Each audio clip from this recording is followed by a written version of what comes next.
morning, ladies and gentlemen, and welcome to The Importance of Being Earnest by Oscar Wilde. This comedy is so English that it had to be written by an Irish author. Today's casts are Mr. John Worthing, 29 years old and a gentleman. That is to say, he doesn't have a job but money and is a justice of peace in his spare time. He's got a friend named Algernon Moncrief, a gentleman as well. A little younger and funnier and more irresponsible than John, but by contrast to him, he's got a family. First and foremost, Lady Bracknell, his aunt, who has been 35 for many years and whose main occupation is the exploration of the marriage market for her daughter, Gwendolen Fairfax. She is pretty, bright, and an idealist, which she has in common with Cecily Cardew, who is John's ward, she being the daughter of his late adoptive father. She is being educated by the governess Miss Prism at John's estate in the country. Miss Prism is being looked after by the local vicar, Canon Chasuble, although not quite insensibly enough, she thinks. Finally, there's Algy's manservant Lane, and John's butler Merriman. Wilde called his play a trivial comedy for serious people. It was first performed in 1895 and was to become the biggest success of his career. The premiere was also, however, the turning point of Wilde's life, since it was closely followed by a process in which he was sentenced to a long prison spell for being homosexual. The time in prison damaged his health gravely, and he died shortly after being released. It is a couple of minutes to 5 in Algy's flat in London, and he goes, "Lane, where are the cucumber sandwiches for my aunt?" Over there, sir." "Thank you." "No, thank you, sir." But instead of his aunt, his friend John arrives, and Algy goes, "Ernest, what are you doing in the city?" "Oh, you know, just here for pleasure as always. Can I have one of those cucumber sandwiches too?" "No, they're for my aunt, and Gwendolen is coming too." "Cool, then I can propose to her." "That's what you call pleasure, I call that business. And as a cousin I do not give my consent." "What?" "Unless you explain to me who Cecily is, whose name is on the cigarette case you forgot here." "Well, she's my aunt." "From little Cecily with her fondest love to dear Uncle Jack." "Okay, Cecily's my ward, and my name is really John." "But your name is Ernest." "No, I just invented a younger brother named Ernest in order to be able to go to the city whenever I like." "What? Then you're a Bunburyist too." "Gesundheit, what? I've got this imaginary friend called Bunbury, who comes in handy whenever I need a reason to go to the country. He's always sick in that case." Ding dong. Lady Bracknell cometh alongside her beautiful daughter Gwendolen. And the boys go, "Good afternoon." "Good afternoon." "Good afternoon. Where are my cucumber sandwiches?" And Algernon glances at the empty plate and calls his servant Lane, who approaches promptly. "Where are the cucumber sandwiches for Lady Bracknell?" To which Lane replies, "I'm very sorry, sir. There were no cucumbers in the market, not even for ready money." "That is shocking. Should I then play you the music selection I've put together for your party next door?" And Lady Bracknell goes, "All right, Gwendolen, you will accompany me," and they lead the way. Jack and Gwendolen have already flirted in the background, and now he goes, "Charming day, Miss Fairfax." "Fuck the weather." What? Yes, I do. I beg your... You were going to propose to me, weren't you? Yes. Well, then go on. Gwendolen, do you want to marry me? Well, yes, darling, Ernest. When I had heard your name, I was done for. I knew we were going to marry. I could never refuse you. And he just goes, "Oh." But Mummy comes back. "Stand up immediately, sir." "But we are going to be married to each other, Mother." "I will inform you duly if and when you're engaged, Gwen, and now off to the carriage and wait for me." And she does indeed leave, and Jack gets up to face Lady B. "Right, young man. First you fill in the application form for eligible young man, because you're not on my list." So he tells her all she wants to know, and she goes, "And who are your parents?" "Unfortunately, I'm a foundling. I was found in a handbag in the cloakroom at Victoria Station." "My daughter is not going to marry into a cloakroom, Mr. Worthing. Good day." And she exits.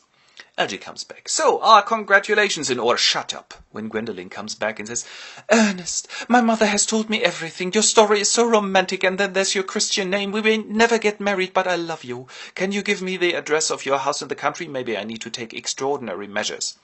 Yes, the Manor House, Woolton, Hertfordshire." So they say goodbye, but Algy loves up his sleeve because he's always wanted to visit his friend in the country, and he never gave his address, and says, "Lane, tomorrow I'm going Bunburying."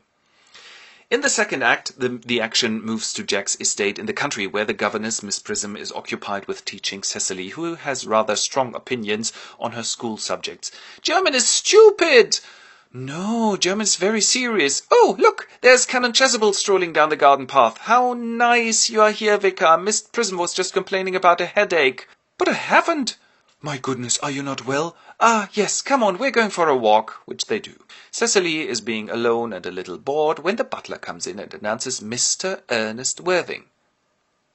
Aha, Jack's younger and very wicked brother, so enter Mr. Ernest Worthing, who looks a bit like Algernon. So, you're wicked Uncle Ernest. Well, not that wicked.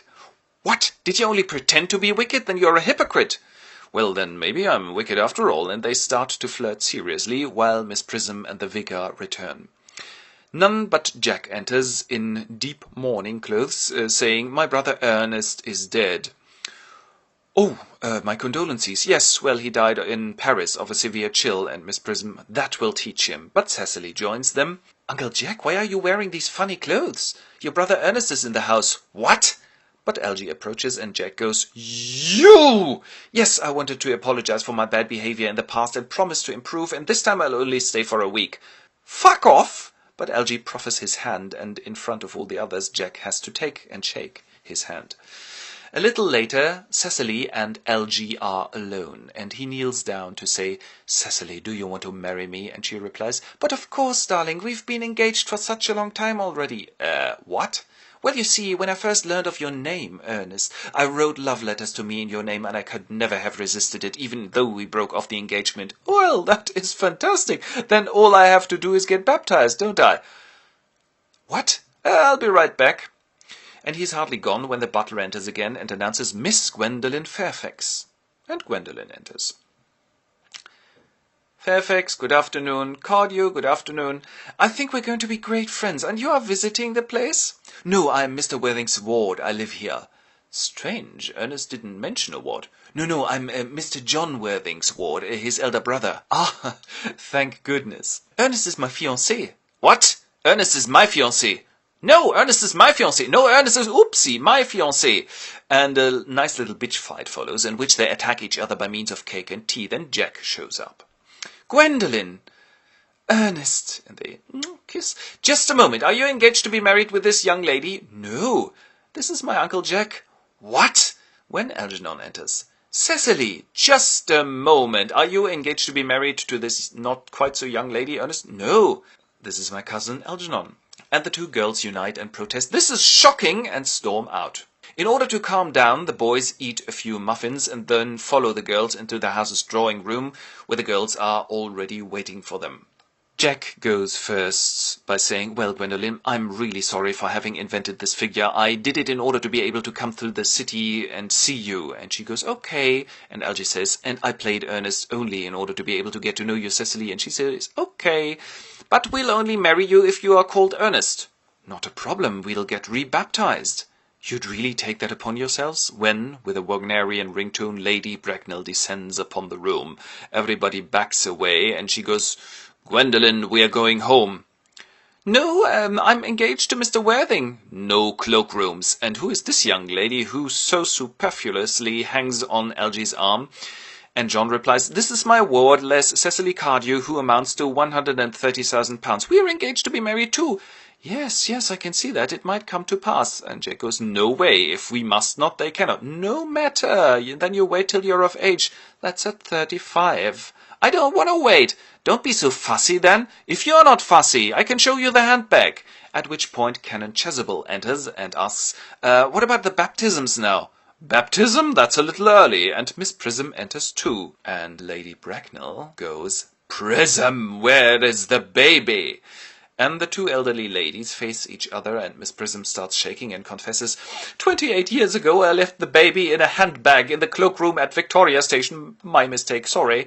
And John becomes very interested in this story, rushes out, fetches a handbag, and goes, "Was it this handbag, Miss Prism?"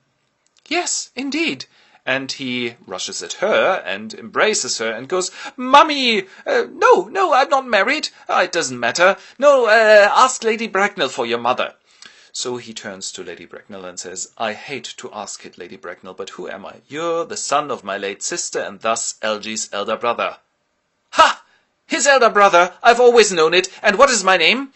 "Well, after the father, John Ernest." "Yes, there is an Ernest in the house and in the family. I've always known it. So 3 marriages are materializing on the horizon, and all are happy and content, with the possible exception of Lady Bracknell. And this, dear congregation, was The Importance of Being Earnest by Oscar Wilde. Vielen Dank.